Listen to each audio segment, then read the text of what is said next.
La disparition de Patricia Wilson remonte à l'été 2012. Le 22 août, d'importantes traces de sang sont retrouvées à son domicile, mais il n'y a aucun signe d'effraction et pas de corps. La sexagénaire britannique est introuvable.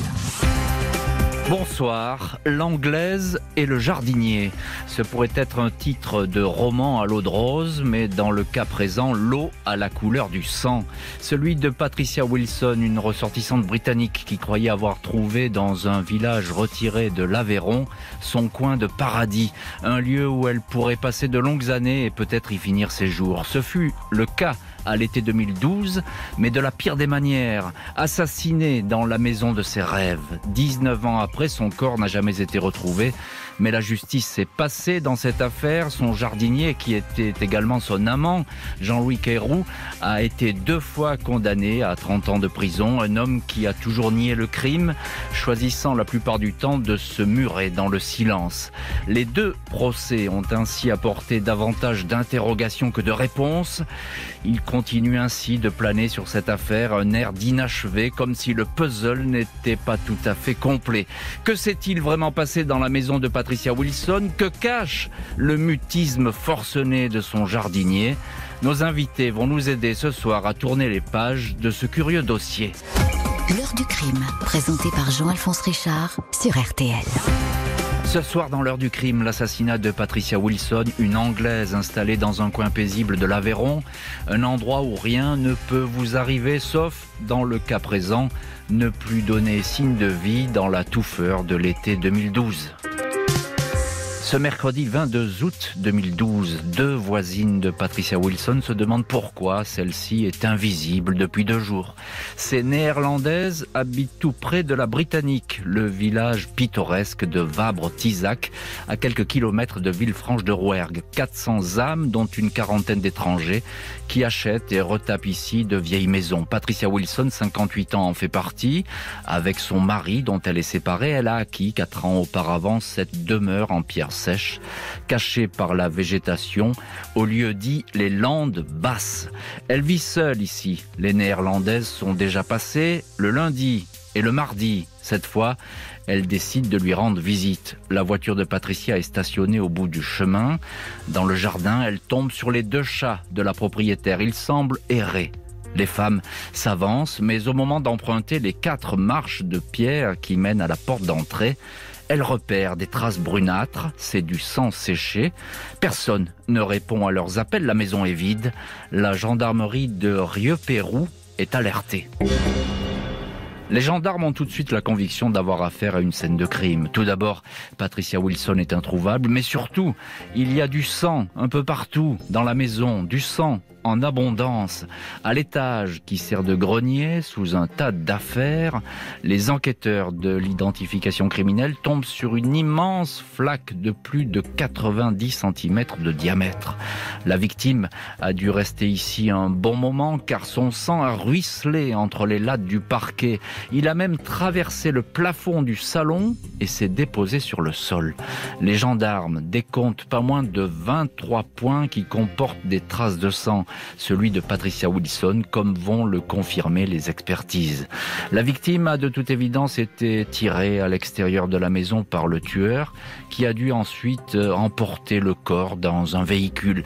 Il ne s'agit pas d'un cambriolage qui a mal tourné, rien n'a été dérobé dans la maison. La dernière personne à avoir vu Patricia vivante, c'est sa compatriote et amie, Fiona McKinley. Elles étaient parties quelques jours ensemble en Angleterre. Fiona dit avoir déposé Patricia chez elle le 17 août vers 19h30. Les gendarmes ne vont pas perdre de temps pour en savoir plus sur Patricia Wilson et surtout connaître ses visiteurs habituels. Un profil attire immédiatement leur attention, c'est celui d'un gars du coin, un jardinier un peu marginal, un dénommé Jean-Louis Cayrou. Les gendarmes interrogent l'entourage de la disparue. Patricia Wilson, une ancienne publicitaire, n'était pas une femme secrète.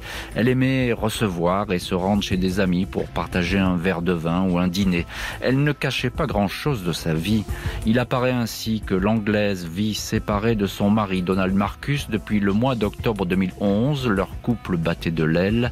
Une situation aggravée par le mauvais état de santé de Donald qui souffre d'une sclérose en plaques. À cette époque, l'époque. Patricia s'est retrouvée seule dans la maison, a débuté alors une liaison avec son jardinier. Jean-Louis Caïrou, 51 ans. Ce dernier est né dans la région, il est divorcé depuis plusieurs années. Un solitaire qui loge dans une caravane stationnée au lieu-dit de Campels sur la commune de la Salvetta Perales. Il entretient les jardins de nombreux Britanniques installés dans le coin. C'est dans un restaurant qu'il avait fait la connaissance de Patricia Wilson qui recherchait alors un jardinier. Les enquêteurs apprennent que Caïrou était très pressant avec la victime, trop même. Celle-ci avait donc décidé d'interrompre leur relation. 5 jours après la disparition, Jean-Louis Caïrou, qui sait que son nom circule avec insistance, se présente de lui-même à la gendarmerie de la Salvetta Perales. Il trouve porte close et patiente dans sa voiture avant d'être reçu. Il pensait faire une déclaration, mais il est aussitôt placé en garde à vue. La médecin qui l'examine note des traces de griffures parallèles sur son torse et une blessure à la main. Le jardinier explique avoir chuté à vélo dans des ronces. Il dément toute implication dans la disparition de Patricia Wilson. Il ne l'a pas tuée et il n'a pas caché son corps. Il ne nous aide pas beaucoup, indique alors Patrick Desjardins, le procureur de Montpellier, au journal Le Midi Libre. La voiture du jardinier, une Renault Laguna, est examinée par les experts avec le procédé chimique Blue Star. Elle présente des taches de sang sur le volant, la boîte à gants et dans le coffre. L'ADN de Patricia Wilson et celui du jardinier seront détectés, notamment sur un tendeur retrouvé dans le coffre. Des amis de Patricia affirme que la rupture de la jeune femme avec le jardinier a été houleuse. Ce dernier l'a harcelée au téléphone. Fin juin 2012, dans la nuit, il aurait coupé l'électricité de la maison, serait rentré dans sa chambre, aurait fait semblant de l'étouffer avec un oreiller en lui disant « Je fais ça pour te montrer que tu as besoin d'un homme à la maison ». Le samedi 25 août, Jean-Louis Caïrou est mis en examen pour assassinat par la juge de Montpellier Cécile Youl-Payès et il est écroué. Détenu à la maison d'arrêt de Villeneuve-les-Maguelones, à celle de Nîmes, puis à celle d'Albi, Jean-Louis Caïrou ne va pas varier dans ses dénégations, même si son témoignage va évoluer.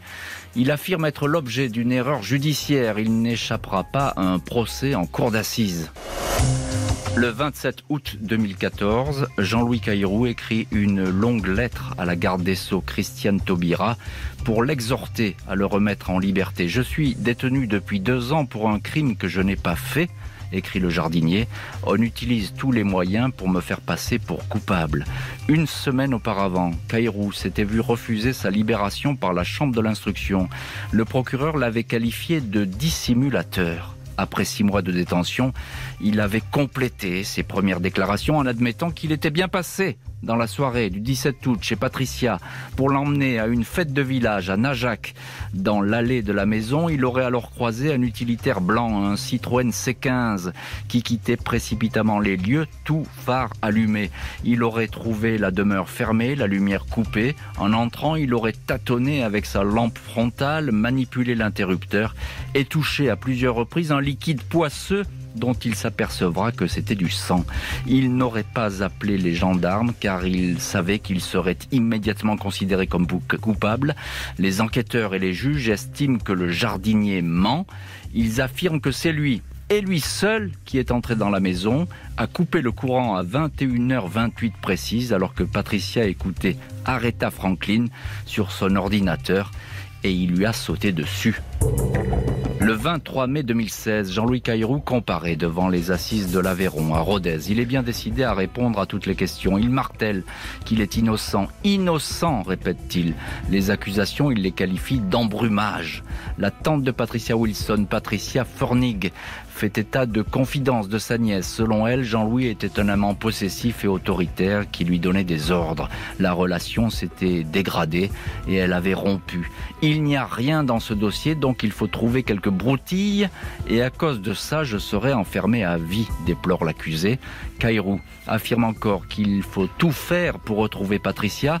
On verra bien alors qu'il ne l'a pas tué. L'accusé ajoute « Pendant que nous parlons, pendant tout ce temps, celui qui a commis le crime parfait, il est tranquille. » Son avocat, Maître Lévy, indique « Il n'y a rien de pire pour un avocat que de défendre un innocent qui se défend très mal et fait tout ce qu'il ne faut pas faire. » Après 6 jours d'audience et 4h30 de délibération, Jean-Louis Caïrou est condamné à 30 ans de prison. Jean-Louis Caïrou fait appel de ce jugement. Il y aura donc un deuxième procès, seule chance de démontrer son innocence. Reste à savoir quel visage va montrer l'accusé pour tenter de convaincre les jurés. Le 9 avril 2018, Jean-Louis Caïrou prend place dans le box des accusés de la cour d'assises de Montpellier.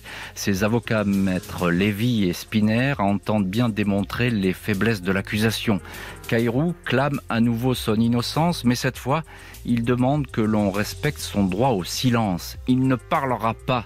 Il est toutefois interrogé sur cette lettre qu'il a adressée à la juge d'instruction après sa condamnation à 30 ans de prison. Il écrit alors « Peut-être qu'en août 2016, vers le 17, jour anniversaire de la mort de Patricia, je vous raconterai tout sur cette soirée du vendredi 17 août 2012 pour pouvoir donner la possibilité à sa pauvre mère, Jean, de l'enterrer. » L'accusé refuse de commenter ses propos, il reste vague, sans doute s'est-il mal exprimé. Les experts l'accablent, 8 empreintes digitales de l'accusé prélevées sur la scène de crime, un co-détenu est appelé à témoigner, il affirme que le jardinier lui a avoué avoir tué Patricia et avoir jeté le corps dans un fossé.